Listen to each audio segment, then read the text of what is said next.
సర్పంచ్ గారికి, ఉప సర్పంచ్ గారికి, వార్డ్ మెంబర్స్ మరియు ఈ యొక్క కార్యక్రమాన్ని నిర్వహిస్తున్నటువంటి యూత్కి, ఈ గ్రామానికి సంబంధించిన అమ్మలకి, అక్కలకి, తమ్ముళ్ళకి, అన్నలకి అందరికి కూడా మా యొక్క హృదయపూర్వక నమస్కారాలు తెలియజేస్తున్నాను.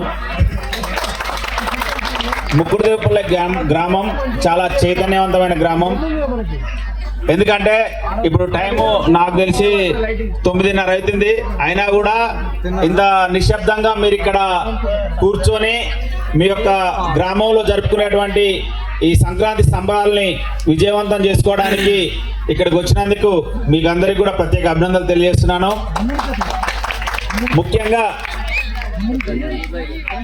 గతంలో మనం చూసినట్లయితే ఎవరైనా ఎక్కడైనా ఒక మనిషి చనిపోయిందంటే 100 సంవత్సరాలు వచ్చిన తర్వాత చనిపోయేది, అవునా కదా? అది కూడా వాళ్ళ తల్లి, వాళ్ళ బిడ్డో, కొడుకు వచ్చి తులసి దనవనో పాలను ఈయన పోస్తే అప్పుడు గుడగలేస్తూ 2-3 రోజులు చనిపోయేది మనిషి. కానీ ఇప్పుడు మనం బయటికి వెళ్ళి మళ్ళీ ఇంటికి వస్తామా అనేది నమ్మకం ఉందా? అలాంటి సమాజంలో ప్రస్తుతం మనం బతుకుతున్నాం.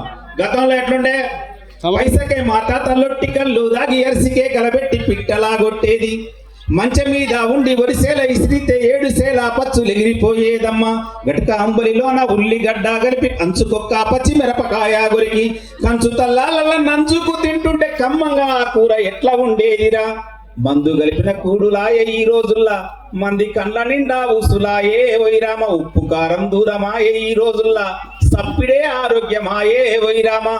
వాడికి 20 సంవత్సరాలు కూడా ఉండవు, స్వీట్ తినలేడు. ఎందుకురా అంటే షుగరు. ఇట్లాంటి పరిస్థితుల్లో మనం బతుకుతున్నాం. కాబట్టి ఇప్పుడు నేను ట్రాఫిక్ లో పనిచేస్తున్నా కాబట్టి నాకు తెలిసిన కొన్ని విషయాలు మీకు షేర్ చేసుకోవాలని ఇక్కడికి వచ్చాను. మన భారతదేశ వ్యాప్తంగా ప్రతి 4 నిమిషాలకు ఒక యాక్సిడెంట్ లో ఒక వ్యక్తి చనిపోతున్నాడు. ఒక గంటకు 15 మంది చనిపోతున్నారు. ఒక రోజులో 360 మంది చనిపోతున్నారు. ఒక సంవత్సరానికి 1,50,000 మంది రోడ్డు యాక్సిడెంట్లో చనిపోతున్నారు. కాబట్టి ఎవరైతే ఇక్కడ ఉన్న విద్యార్థులు కానీ, యువకులు కానీ, గ్రామస్తులు కానీ ఎవరైతే ఉన్నారో ట్రాఫిక్ రూల్స్ ను తప్పక మనం పాటించాలి. పాటించకపోతే మన జీవితాలే ఆగమయ్యే అవకాశం ఉంటుంది. మన పిల్లలకు కూడా లైసెన్స్ లేని వారికి ఎవరికి కూడా వెహికల్ అనేది ఇవ్వద్దు. ఇస్తే తల్లిదండ్రుల మీద కూడా కేసు అయ్యే అవకాశాలు ఉంటాయి. కాబట్టి చాలా మంది మీ చుట్టాలకు పక్క ఊర్లలో చూసుంటారు, చిన్న పిల్లలు 18 సంవత్సరాలు నిండిన వాళ్ళు బైక్లు వేసుకొని పోయి పడి కింద పడి చనిపోయి వాళ్ళ కుటుంబం, వాళ్ళ పిల్లలంతా ఆగమయ్యే పరిస్థితి ఉన్నది. కాబట్టి అలాంటి విషయాల్లో మీరు చాలా దృష్టి పెట్టాలని కోరుకుంటున్నాను. అదేవిధంగా ఈ మధ్య కాలంలో చాలా మంది డ్రగ్స్ కు అలవాటు పడుతున్నారు, మత్తు మందులకు అలవాటు పడుతున్నారు, గంజాయికి అలవాటు పడుతున్నారు. ఇది చాలా ప్రమాదకరమైనది. ఎందుకంటే ప్రాథమిక దశలో మనం గనక ఈ విషయాన్ని వాళ్ళ నుంచి దూరం చేయకపోతే రేపు ప్రతి తల్లిదండ్రుల మీద వాళ్ళ ఎఫెక్ట్ పడుతుంది. ఎందుకంటే తల్లిదండ్రులు చెప్పినట్టు ఆ కొడుకులు గారు తర్వాత వాళ్ళ చదువులు ఆగమవుతాయి, వాళ్ళు ఇబ్బందులు పడతారు. కాబట్టి గంజాయికి దూరంగా ఉంచాలి. ఇప్పుడు ఇక్కడ పెట్టిన కాన్సెప్ట్ కూడా వాళ్ళు అదే అన్నమాట, వద్దొద్దు గంజాయి, వద్దొద్దు గంజాయి ఘోరము చేస్తుందయో, ముట్టుకుంటే బతుకు ఆగం చేస్తుందయో, గంజాయి దాని పేరు ఊరిస్తుంటది నోరు, పొగ నుంచి వచ్చే కారు నీ ఊపిరితిత్తులు మారు, నీ మెదడును నలిపేసి ఆలోచన నిలిపేసి నీ బతుకును నుంచేసి నిన్ను కాటిలో గలిపేసి, గంజాయి మన బతుకుల గండమవుతాదయో, అందుకే గంజాయి జోలికి పోవద్దయో. కాబట్టి ఈ గ్రామంలో ఉన్న యువకులు ఎవరు కూడా గంజాయికి వ్యతిరేకంగా మీరందరూ కూడా ఇక్కడ ఉన్న ప్రజల్ని చైతన్యవంతం చేయాలని కోరుకుంటున్నాను. అదేవిధంగా ప్రతి ఒక్కరికి కూడా ఆయుధం ఏంటంటే మన బ్రతుకులు మార్చే ఆయుధం చదువు. మనం చదువుకుంటే మాత్రమే మన బ్రతుకులు మారుతాయి. కాబట్టి మీ పిల్లల్ని మంచిగా చదివించాలని కోరుకుంటున్నాను.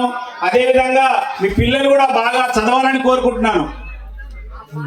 మా ఇంట్లోనే 4 ఉంటే 3 గవర్నమెంట్ జాబ్లు కొట్టినాం అంటే ఎంత కష్టపడి చదివితే వస్తాయి మీరు ఆలోచించండి. అందుకని మీ పిల్లల్ని కూడా రేపు భవిష్యత్తులో మంచి ఉద్యోగస్తులుగా తయారు చేయాలని కోరుకుంటున్నాం. పిల్లలు బాగా చదువుతారా లేదా? మీ పిల్లల చదువు గురించి ఒక పాట పాడతాను, మీరందరూ కూడా చప్పట్లు కొట్టాలి. కొడతారా? ఓకే, నేను ఎట్లా పాట పాడతానో దానికి అనుగుణంగా కొట్టాలి. చదువంటే భయమొద్దు అద్దిరబన్న, చదువు తొలిపొద్దు వెలుగంటిది వినరా చిన్న. చదువంటే భయమొద్దు అద్దిరబన్న, చదువు తొలిపొద్దు వెలుగంటిది వినరా చిన్న. ఎందుకు పగలొస్తుందో ఎందుకు రాత్రవుతుందో, ఉరుముల మెరుపుల మధ్య వాన ఎలా పడుతుందో, ఉరుముల మెరుపుల మధ్య వాన ఎలా పడుతుందో. చదువుకుంటే నువ్వు చదువుకుంటే తెలుస్తుంది అద్దిరబన్న, చదువు బడికెళ్తే వస్తుంది వినరా చిన్న. నారే నారే నారే నారే నారే నారే నారే నారే. పులి మూదే గాలి తుత్తి నీ భుజాన ఇనుప సుత్తి, గ్యాసు నూనెలా తరొత్తి అమ్మోరికి ఊదు వత్తి అమ్మోరికి ఊదు. ఎలా తయారైనాయో అద్దిరబన్న, నువ్వు చదువుకుంటే తెలుస్తుంది వినరా చిన్న. ఎలా తయారైనాయో అద్దిరబన్న, నువ్వు చదువుకుంటే తెలుస్తుంది వినరా చిన్న. నారే నారే నారే నారే నారే నారే నారే నారే. నాకు 2 నిమిషాల టైం ఇచ్చారు, టైం అయిపోయింది. మీ అందరికి కూడా ప్రత్యేక ధన్యవాదాలు తెలియజేస్తున్నాను. ఈ గ్రామాలతో పాటు చుట్టుపక్కల గ్రామాల్లో కూడా నాటకాల పోటీలు ఉంటాయి, అక్కడ కూడా మీరు పార్టిసిపేట్ చేయండి. మీరందరికి కూడా మంచి మంచి బహుమతులు ఉంటాయి. ఇక్కడ కూడా నాటికల్ని సాంస్కృతిక కార్యక్రమాన్ని పెట్టినందుకు ఈ యొక్క నిర్వహణ కమిటీకి ప్రత్యేక ధన్యవాదాలు తెలియజేసి సెలవు తీసుకుంటున్నాను.